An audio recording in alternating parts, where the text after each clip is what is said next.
Sara, nakahanda sa Davao. Nako, mukhang may niluluto po sa Davao, may manunumpa sa Davao. Militar, sasali sa sigaw ng taong bayan. Siyempre, kailangan nilang proteksyonan ng konstitusyon. And pag talagang medyo ay nadidihado ang ating konstitusyon at naaabuso, higit sa lahat, naaabuso ang kapangyarihan, kailangan nilang gumawa ng hakbang. Sara, nakahanda sa Davao. Nako, mukhang may niluluto po sa Davao, may manunumpa sa Davao.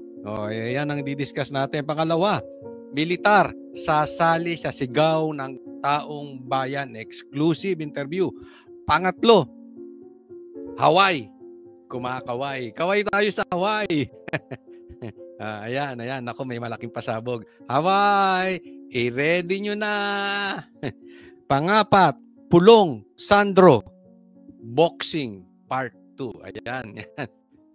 Kung yung kay Baste at saka kay Torre hindi natuloy dahil si Torre ay nagboxing mag-isa. Ito, Pulong, Sandro, Boxing, Part 2. Okay?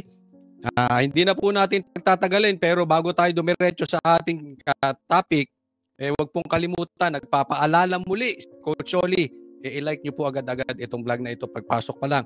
At nagpapaalala, higit sa lahat, konting lambing lang po sa mga hindi pa po subscriber ng channel na ito ni Coach Oli.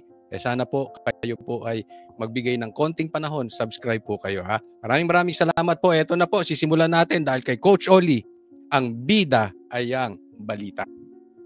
Eto, pag-usapan muna natin itong si BP Sara, ano kayang ginagawa sa Davao? Pasok. Ito, paborito to ni Boss Dada. Oo. Ito, gustong-gusto, paborito tinitingnan to ni na kung nung kami nasa Davao, lagi namin nakakasalumuha yung mga nung siege. Paborito to nung mga bouncer ng Banatero, si Boss Dada at saka si Jay Guevara. Sige, pasok. Ruth, ayon kay Vice President Sara Duterte, bagamat kilala niyang mabuting tao ang bagong House Speaker na si Isabela Representative Faustino Bojidi III, hindi raw maiaalis na matalik na magkaibigan sina D at si dating Speaker Martin Romualdez. Matapos ang kanyang dinaluhang aktibidad sa Davao City ngayong araw, isa-isang sinagot ni VP Sara sa isang press conference ang mga isyu ng bansa.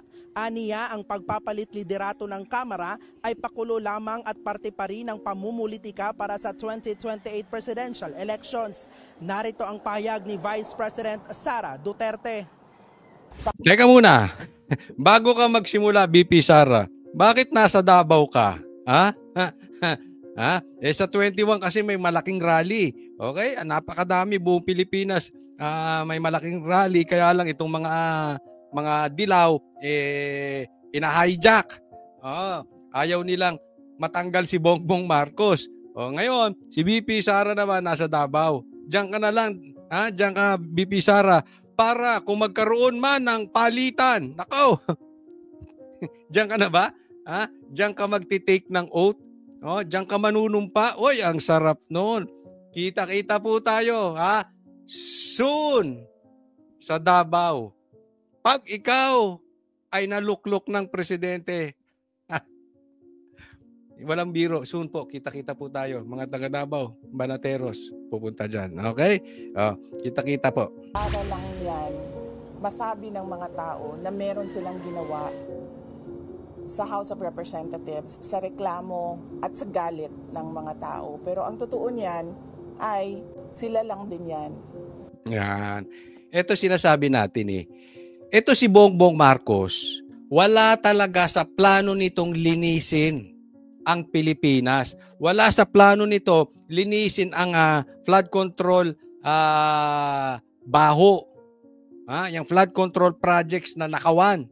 Hindi, kasi kung lilinisin mo yan, pinatanggal mo na, pinag-resign mo na si Tambi. Dapat pinalitan mo na ng independent. Bakit? Kung talagang malinis ang budhi mo Gusto mo magkalinisan. Bakit hindi mo ilagay dyan si Kiko? Diba? Ba't di mo ilagay dyan si Pulong? Yung alam mo, na pag tiningnan ng taong bayan, sa tingin nila, magiging patas. Ito ay muling ito yung parang ginawa mo, Bongbong Marcos. Hinahamon ka ng drug test. Bigla kang naglabas ng resulta na ikaw ay meron ng drug test sa St. Luke's. Hindi eh. Kaya mo ginagawang magkaroon ng palitan dyan para malinis. Malinis ang pangalan mo at ni Tambi. Hindi para for optics. Bongbong Marcos, you are nothing but an optics. Puro ka optics, optics, optics. Masabi lang, mema lang. Diba? Yung drug test, mema mo lang yan yung sa St. Luke's eh. Parehas na parehas ito. Kaya tayo mga Pilipino, huwag tayong aasa. Huwag tayong papabilog until merong makulong si Saldi, si Tambi o si Bambi. si BBM. Wala lahat yan. Nakikita nyo, hindi nila inaayos. Ang inaayos lang nila yung imahe nila. Grupo lang din yan ni Martin Romualdez, ni Sandro Marcos, and of course, syempre, papunta na rin yan kay BBM. Diba sila din eh. Ulitin ko, nagpapaalala tayo. Sa simula pa lang, sinasabi na natin, wag mo nang hayaan yan si Tambi. May katarantaduhang ginagawa. Inantay mo na sumingaw yung baho na ginagawa na hinayaan mo rin ng 3 at 4 na taon. Kinunsinti mo. Tapos ngayon bida-bida ka. Ay yung kay Puno, bagamat sabi ko sa vlog ko, bigyan natin ng chance. Pero malakas po ang aking paniwala. Kampi-kampi lang yan. Tingnan mo. Walang madidiin dyan. Hindi madidiin si Tambi, hindi madidiin si Bambi. Si BBM. O yan na, para may rhyming. Bambi, Tambi, Zaldi. O, mga magnanakaw. Ruth, kinwestiyon din ni Duterte si Pangulong Bongbong Marcos na tila hinahayaan lang daw ang mga kongresista na makatakas ang pananagutan sa issue na kinaharap ng Kongreso. Narito ang pahayag ni VP Sara. Definitely, there is no stability at all with regard to our government institutions. Hindi lang ngayon, even before. We saw how they abused the power and the institutions for their gains.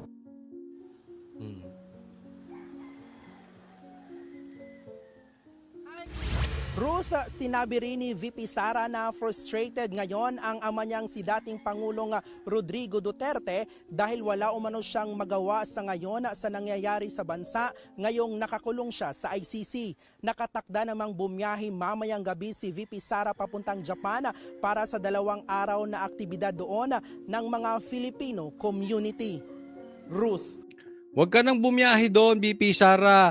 Mayroong magaganap sa 21, diyan ka na manumpa. Oo. Antayin mo kami diyan, ha? Papunta na Banateros. Diyan tayo. Oo, kasi alam mo, itong mga ito talagang ako sa tingin ko dapat din gumawa ng sariling hakbang ang kampo ni BP Sara kasi hinahaluan ng mga Aquino. Hina-hijack nila. Kanina, nabalita na may naglalagay doon ng placard na pababain si Bongbong ay ayaw nila. Isipin mo, ang Aquino ayaw pabain ang Bongbong. Sa bagay, yung asawa ni Bongbong na si Lisa, kamag-anak tong Aquino. Di ba? Naku, talagang hindi lang kumakain ng pati tae kinakain. O, next topic, tingnan po natin ito, mga militar. Pag-usapan natin. Ito, pakinggan natin. Naku, matindi. Ha? Ang mga militar, sasali na. Maraming organization sa military, mayroong Association of Generals and Flag Officers, mga star rank officers. Mayroon ding luwakan graduates, mga PMA graduates. Mayroon ding forum ng mga PMA graduates, ha? Mga militar. PMA Alumni Association. Mayroon ding Star Forum. Napakarami sa military. Active na active and in all those forums. Active ba? Active, hindi lang mga retired o ano. Hindi, aktibo sa kanilang sa current events. In all those social groups, social media groups. Maraming graduates ng PMA dyan. Simply because hindi naman sa sinasabi namin kami lang, but we know that to serve the land properly, we must have integrity, honesty, and the sense of public service. Kulang na lang na sabihin namin na patriot kami, na katulad din ng iba. Kaya kung nakikita namin ang malawakang korupsyon, talagang nagagalit kami. Nakatulad din ng ibang Pilipino. At ngayon sa nangyayaring ito, ito exclusive interview po ito ng SMNI. At yun nga po ang nabalitaan natin. So may mga kinakamusta ako, mga kaibigan natin. No, hindi ko na lang babanggitin ang kanilang mga pangalan dahil malalagay naman sila sa alanganin. Nakaabang-abang lang, no? Siyempre, kailangan nilang proteksyonan ang konstitusyon. And pag talagang medyo ay nadidihado ang ating konstitusyon at naaabuso, higit sa lahat, naaabuso ang kapangyarihan, kailangan nilang gumawa ng hakbang. Hindi po natin sinasabi na sila ay manggugulo. Hindi po. Yung legal na hakbang na talaga namang nakapaloob sa kanilang responsibilidad. Naka-ready po. Sabi nga lang sa akin bagamat kami, yung iba sa amin tahimik, nakamasid lang. And kung may kinakailangang palitan, dapat maganap. Sa tamang takdang panahon, gagalaw sila. So, basta tayo, lahat ng gagawin natin sa legal na paraan. Hindi po tayo nagtatawag ng gulo. Sabi nga ni Bongbong Marcos, siya mismo gusto niyang sumali sa rally. Paano? Kakampi niya yung mga komunista, kakampi niya na mga Aquino, kakampi niya na... Kalain mo yung Marcos Aquino magkakampi. Nako. I think many of us will be leading their organizations to go up in protest. Yan. Many of us. So siguro yung many, majority. Majority will go up in protest. So sasali. Kaya nga sabi ko, kahit na may mga komunista dyan sa paligid, alam natin may nakaabang dyan ng mga militar. Hindi mo lang mahahalata pero nandyan sila sa paligid. And alam nyo po, ang militar, one click yan. Pag yung nasa ibabaw na kanilang nirerespeto ay nagsalita, saglit lang po yan, mabilisan yan. Against the corruption that we have seen. Ako naniniwala Indeed, ako, gagalaw to mga to. Obvious naman yung corruption. Again, uulitin ko, ang binoto po ng mga militar at mga pulis, Oo, nasa record yan. Duterte po. Oo, yung mga senador ng Duterte Black. Kikita nila Kaya lang, syempre, meron silang responsibilidad sa Pangulo, diba? So, binabalanse niya. Pero pag talagang gahaman na itong mga ito, mga demonyo nan talaga, at makikita nilang hindi kayang kontrolin ni Bongbong yung nangyayari. Kaya ito si Bongbong, dapat ipakita niya na talagang aayusin niya yung hanay. Mahihinto ang nakawan, merong sense of accountability, may mananagot, hindi lang mahihinto, may mananagot doon sa nakawan. Hindi po yung mga kontraktor, wala kaming pakialam sa kontraktor. Magnanakaw man sila, parusahan sila, pero hindi yan ang issue. Ang gusto naming maparusahan, yung mga politiko, mga congressman, na kung saan ay sila ay gumawa ng kalokohan. Pag hindi talaga yan, inayos ni Bongbong Marcos, tandaan nyo to, sasabihin ko, ang pulis at militar papasok. sa legal na paraan. Ayan. Tingnan po natin itong next. Kaya naman, nasabi ito ni Kiko Barsaga. Ano sabi ni Kiko Barsaga? Bongbong Marcos attempt even one act of violence of state forces against protesters. And I guarantee you a vacation to Hawaii. Yan. Isang pagkakamali na merong saktan sa mga protesters, sa mga magrarally, especially itong malakihang rally sa 21 na kung saan, sabi nga, dadalo ang mga militar. Marami sa kanila dadalo. Pinaghahandaan po ito. Pag may nasaktan dyan at ang plano ni Bongbong Marcos ay dahil manggulo, dahil martial law, sabi niya, I guarantee you a vacation to Hawaii. Kaya nga, kaway-kaway dyan. Sa Hawaii, mag-ready na kayo. Merong sikat na pupunta dyan. Ako ay agree. Lahat po nakakasana. Ito sasabihin ko sa inyo. Meron ng paghahanda ginagawa ang bawat grupo. Ulitin ko, baka sasabihin nila, sedition. Hindi po. Paghahanda sa legal na paraan. Hindi po kami maghahanda ng illegal. Puro legal. And ang nadidinig ko, kaliwat kanan ng paghahanda ng bawat grupo. Sa katunayan, bukas may panawagang gagawin. Yan. Mamaya lang, magkikita-kita. Sa anong plano? Si BP Sara, nasa Davao. Tapos, pupunta ng Japan. Lahat po, ngayon, gumagalaw, nagpaplano. Yung iba, hindi nyo lang nakikita sa screen. But definitely, minsan yan ang nakakatakot.